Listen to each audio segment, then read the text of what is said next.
You're watching Coach Prime's Playbook.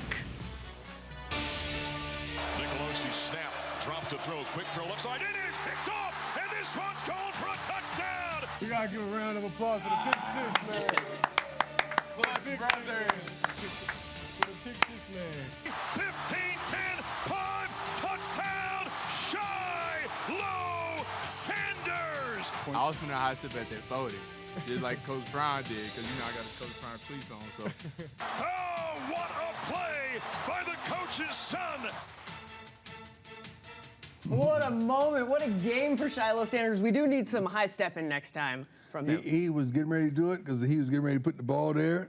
I know him like a book, but he saw that guy in the corner of his eyes. And if he'd have ran him down, he'd know he would have never heard the end of it. Yeah. Well, then we like it. He made the right choice. Another guy who made the right choice a couple of times, Mikey Harrison. Thank you so much for joining us today. The 2-point conversion to send it to overtime, 2 touchdowns in overtime. Take us through that 2-point conversion. Let's start there. I feel like such a high-pressure moment. Yeah, no, it was just a play that we've come back to a lot of times during fall camp.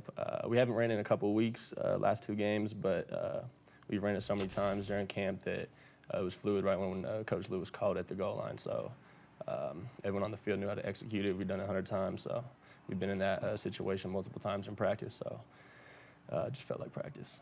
You talk about being ready for the moment, staying ready. But how did you stay ready and then live up to the moment big time this game?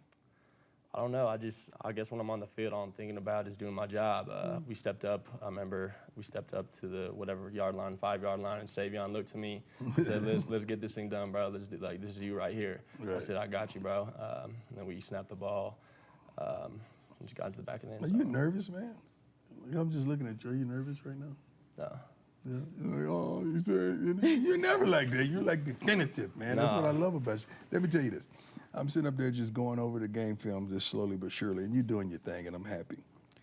Why it seemed like when the ball touched your hands, your feet curl up to the back and you fall? I saw that. I saw it in the photo, in one of the photos. I don't know why. Like, but why? I don't know. I got to get that fixed, though. Please, that would be kind. I got you. I mean, it could be just a dig route.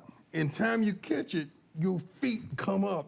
I got you. I'm like, why did he fall? He could have got like 10 I know exactly which player you're talking about, too. Yes. I know exactly which player you're talking about. I'm going to get that. But it's funny. Like, I was just rewinding. There's little things coaches pick up on. I'm just rewinding. Like, every time it touches his hand, his heels go up. Yeah. Just get excited?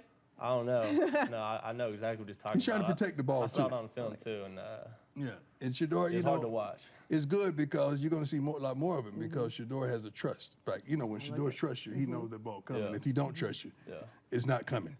And he trusts him. You know, Mikey, you lived through let's call it the Exodus. We all know the famous speech. He's bringing his Louis Vuitton luggage, but there was a piece of Louis here. But we talk a lot about the scholarship players that stayed. We don't always talk about the walk-on player that made it through. It feels like you had everything to prove. At that moment, when Coach said, I'm bringing my Louis, what was your mentality and how did you make it to this moment? I mean, I kind of anticipated that happening already.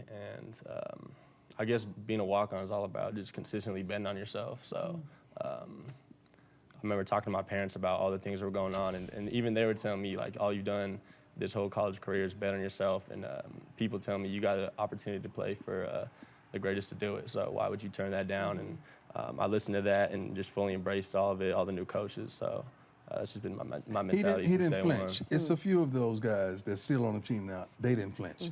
They weren't going to let me run them off. They weren't going to let me just talk them out of it. They didn't flinch. But the thing was the consistency. They come to practice every day and they compete with a level of consistency and productivity that you cannot ignore. Sooner or later, you're going to say, all right, tell me about this guy right here. You know, and Brew is, you know, selling him like a hotcake. You know, because Brew loves his tight ends and receiver. They was fighting over him in the war room. So he has been consistent. He works his butt off, and he's tough. That's beautiful. We love to see it, Mikey. It's been so fun to see you pop off. They do have the Colorado NIL store. You can get the Mikey Game shirt. So go ahead. Mikey got a shirt? Yeah, it's called the Mikey Game. They're selling it now. You got a shirt? Yeah. Give me the shirt. I wear it to practice tomorrow. I don't know. I don't even have the shirt yet. Come on. We'll all get it. I'm trying to get him popping, and he only had a shirt. We love it. The shirt. Everybody go order the shirt. I'm going to order the shirt. Support Mikey Harrison. Can we put it in post? Can we put it on the screen? Yeah, we'll pop it up there. Yeah, pop it up there. Sell Mikey, sell Mikey, sell Mikey, sell.